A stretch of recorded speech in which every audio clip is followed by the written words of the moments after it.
segmen ini namanya Kerasakti. Nah, ini memang agak sedikit santai ya gitu ya. Kerasakti itu kreatif di saat tidak pasti. Nah, ini segmennya namanya Kerasakti gitu.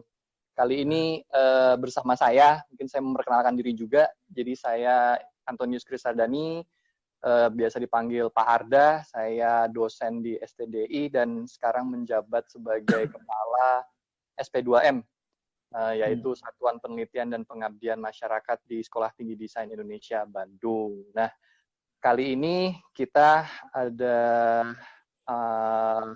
mengangkat tema, yaitu Ethnography Talks, Shifting to Digital. Nah, ini kalau bahasa Indonesianya itu ya bincang-bincang etnografi gitu. Terus ada pergeseran kepada digitalisasi, kurang lebih seperti itu. Nah, kali ini kita udah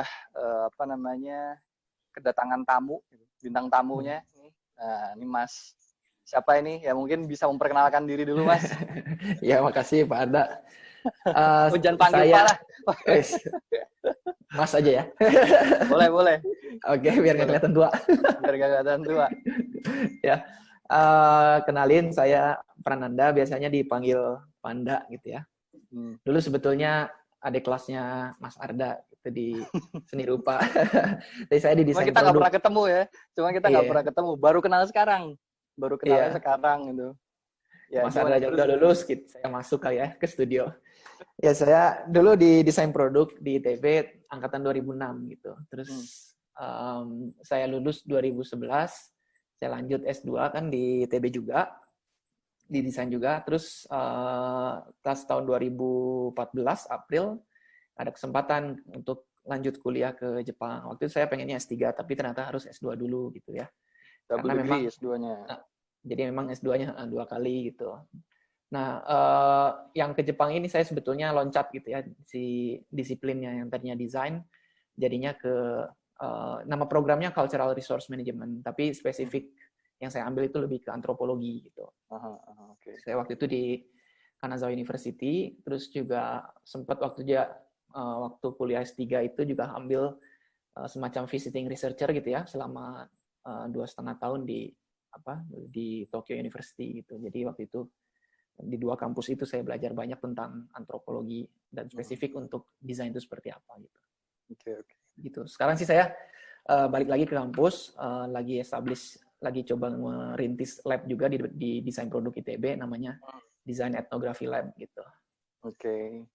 Jadi ya nggak heran ya, dari antropologi pasti belajar etnografi tentunya ya, kayak gitu ya.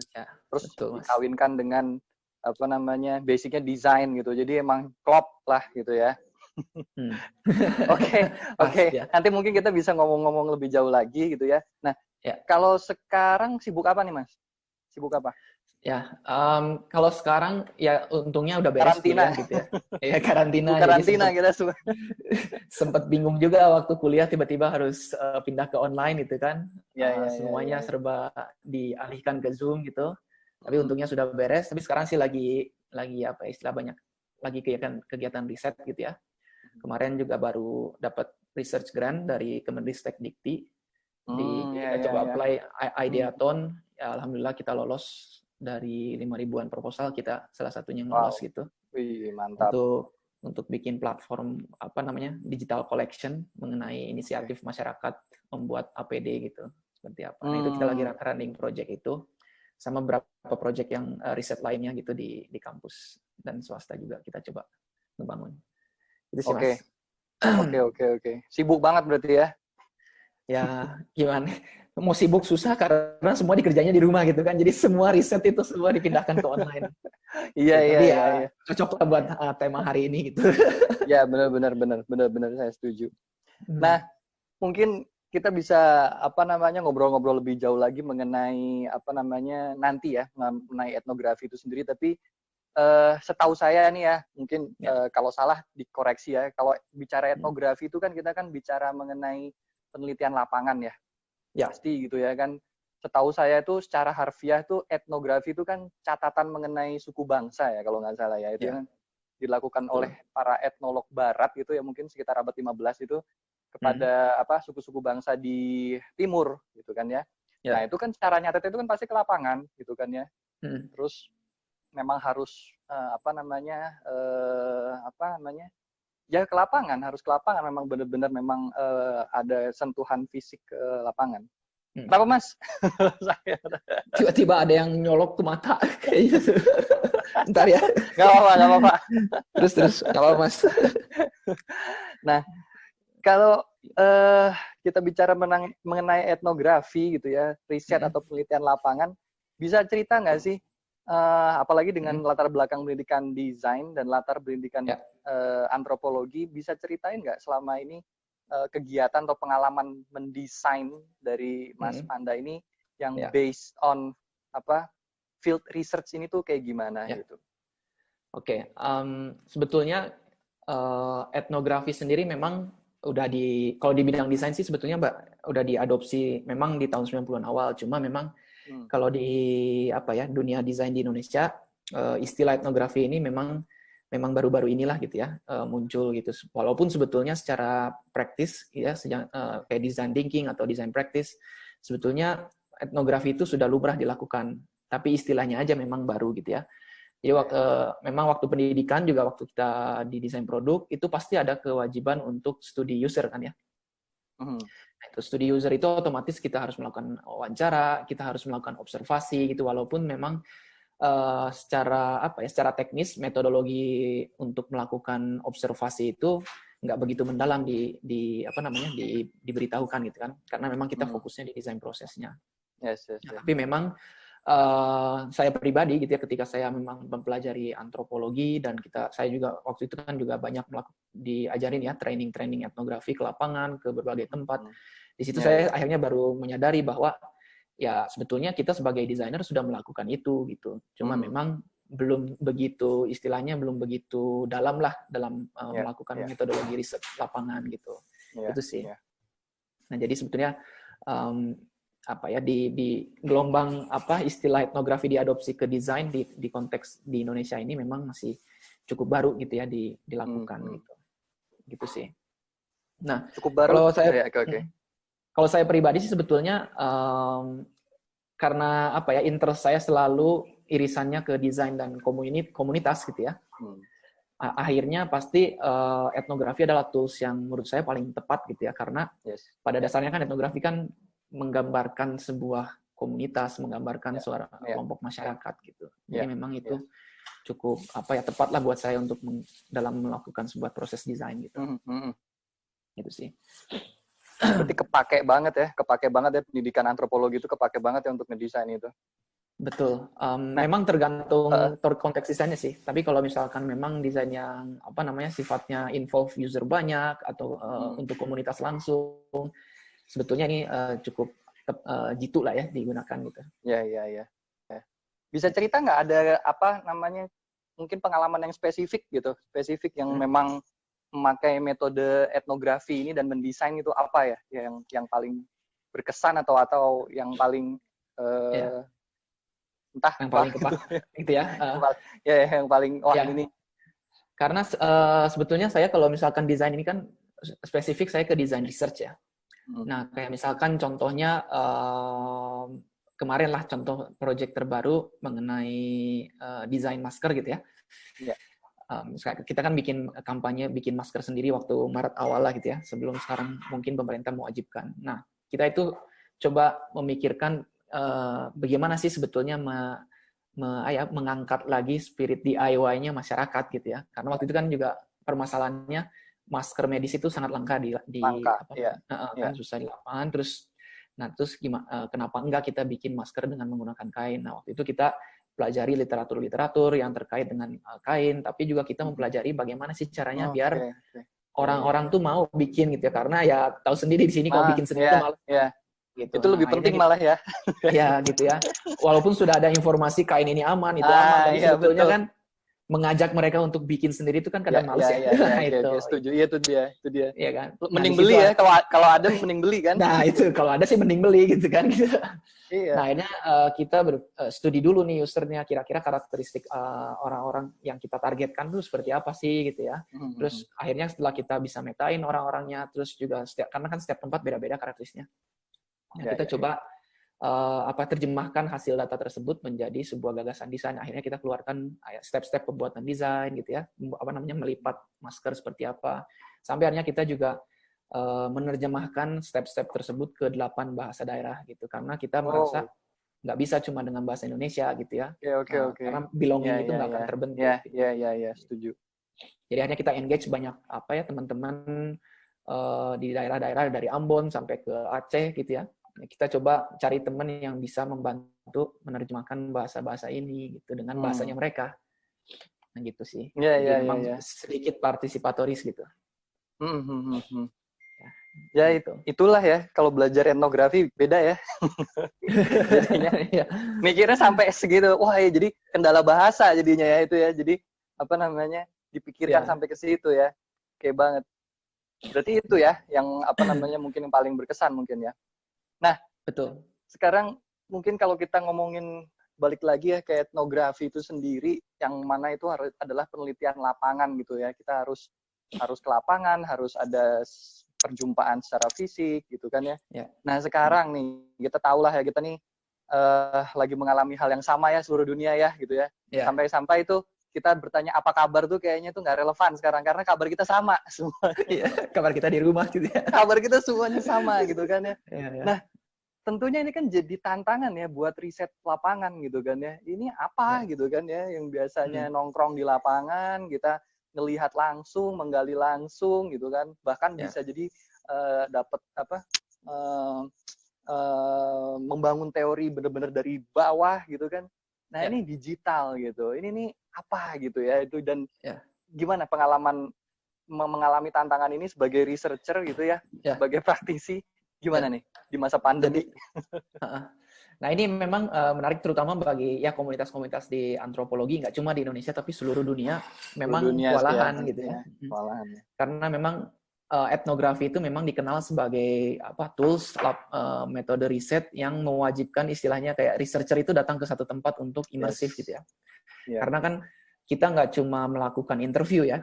Tapi juga memang being there gitu ya, kita harus ada di sana untuk merasakan experience-nya seperti apa gitu. Jadi di situ ada sedikit nilai subjektivitas dari researcher gitu ya untuk mengangkat sebuah permasalahan. Nah, ketika diberi pandemi ini, akhirnya kita ada keterbatasan, nggak bisa ke lapangan, itu udah pasti jadi bingung gitu ya.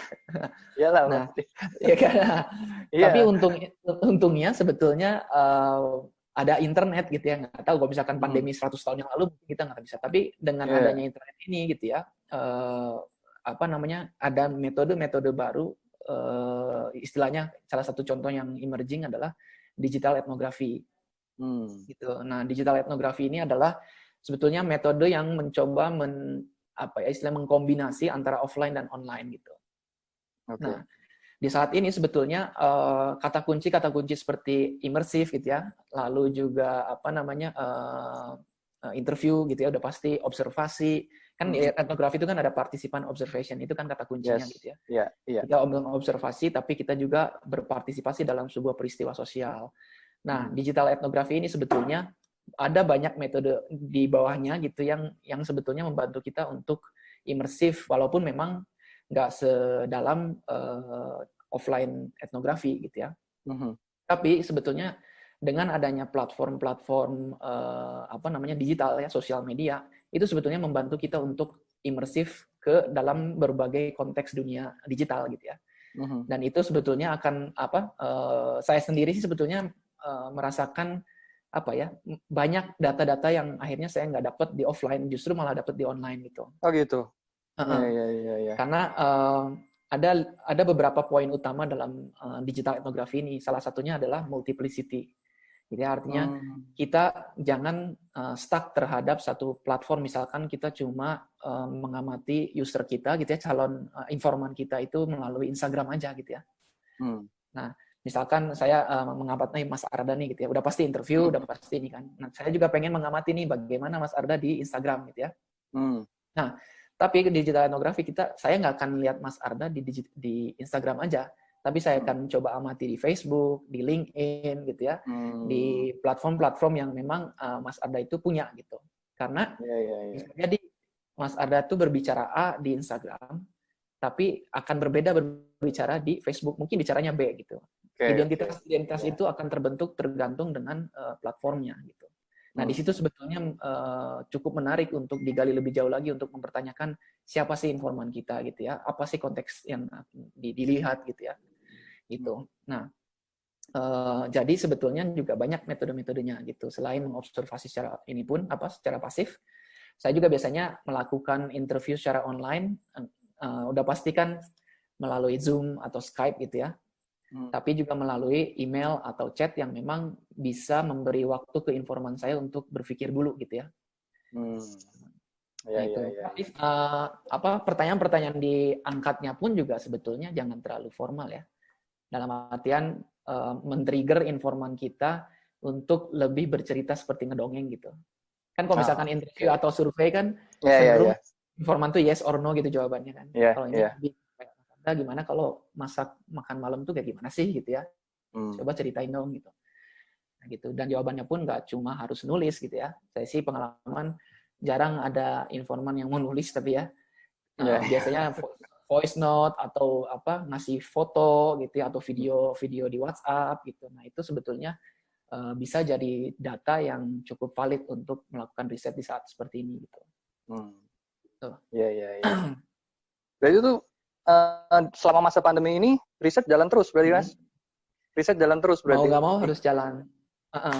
Berarti tadi apa yang sudah dikemukakan itu sudah diaplikasikan ya berarti selama pandemi ini ya? Betul.